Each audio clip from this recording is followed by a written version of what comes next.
നമ്മൾ വയനാട്ടിൽ നിന്ന് വരുന്ന വഴി നാടുകാണി പോവാട്ടോ. ചേരങ്കോട് കഴിഞ്ഞ് ഉള്ള ഒരു മനോഹരമായ ലൊക്കേഷനിലാണ് ഈ സഹോദരിയുടെ കുറച്ച് സ്നാക്സ്, ജ്യൂസുകൾ, ചായ, ഓംലെറ്റൊക്കെ ഉള്ളത്.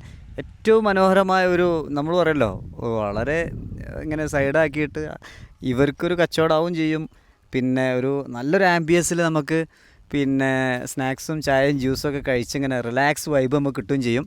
പിന്നെ പന്തല്ലൂർ അടുത്താട്ടോ, അടിപൊളിയാണ്, ഏതായാലും സൂപ്പറായിട്ടുണ്ട്. ഇതിൽ വരുന്ന ആളുകൾ ഇവിടെ നിർത്തിയാൽ എനിക്ക് ഇവിടെ ഏറ്റവും ഇഷ്ടപ്പെട്ട എന്താ പറയുക, നല്ല വൃത്തിയിലാണ് ഈ സഹോദരി കാര്യങ്ങൾ ചെയ്യുന്നുള്ളത്. ഹൈജീൻ സൂപ്പറായിട്ടുണ്ട് കേട്ടോ. കാരണം അതാണ്, കുറേ ഷോപ്പുകൾ കണ്ടു, നല്ല വൃത്തിയുള്ള ഷോപ്പുണ്ട്, ഇല്ലാത്തൊക്കെ ഉണ്ടാവുമല്ലോ. പക്ഷെ ഇത് ഞാൻ കണ്ട ഏറ്റവും വലിയ ഹൈലൈറ്റ്, നമുക്ക് ഇഷ്ടപ്പെടും. നിങ്ങളുടെ പേരെന്തായിരുന്നു? വിനോദിനി അല്ലേ? എന്താ പഠിച്ചത്? BSc maths. എൻ്റെ റീഡിങ് തെറ്റി. ഞാൻ പഠിച്ചത് എന്തിനാ ചോദിച്ചാറിയാം, അവരോട് മൈക്ക് എടുക്കുന്നതിന് മുന്നേ ഞാൻ സംസാരിച്ചപ്പോൾ തന്നെ എനിക്ക് മനസ്സിലായി എഡ്യൂക്കേറ്റഡ് ആണെന്നുള്ളത്. നിങ്ങൾ ടോക്കിൽ എനിക്ക് മനസ്സിലായി. അതുകൊണ്ടാണ് നിങ്ങളോട് ഞാൻ എന്താ പഠിച്ചത് പറഞ്ഞു ചോദിച്ചത്. ഇത് എത്ര കാലമായി? 3.5 മാസം അല്ലേ? എങ്ങനെയുണ്ട് സെയില് കുഴപ്പമില്ല. വരുന്ന ടൂറിസ്റ്റുകാരൊക്കെ നിൽക്കുന്നുണ്ടല്ലേ? എന്തെങ്ങനെ ഇതിലേക്ക് ഇറങ്ങാൻ കാരണം? ഞാൻ വർക്ക് ചെയ്തിരുന്നു ഇൻസ്റ്റിറ്റ്യൂട്ട് ടീച്ചറായിട്ടൊക്കെ. ഓൺ ബിസിനസ് വേണമല്ലോ എന്ന് വിചാരിച്ചിട്ടാണ്. അതുകൊണ്ടാണ്. ഇതാണ്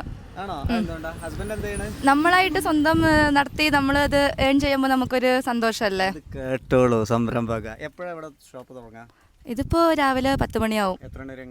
8 മണി വരെ ഒക്കെ ഉണ്ടാവും. വീട്ടില് ഹസ്ബൻഡ്, 2 മക്കള്. എല്ലാവരും നല്ല സപ്പോർട്ടാണ്. എല്ലാവരും അവര് വീട്ടിലുണ്ടാക്കിയ പെപ്പറാണ്. കുറച്ച് പെപ്പറൊക്കെ ഇട്ട് പെപ്പറൊക്കെ മിക്സ് ചെയ്തിട്ടുണ്ട്.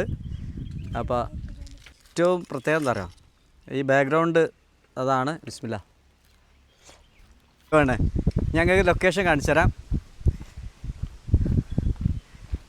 ഇതിൽ പോകുന്ന ആളുകൾ അയ്യവാ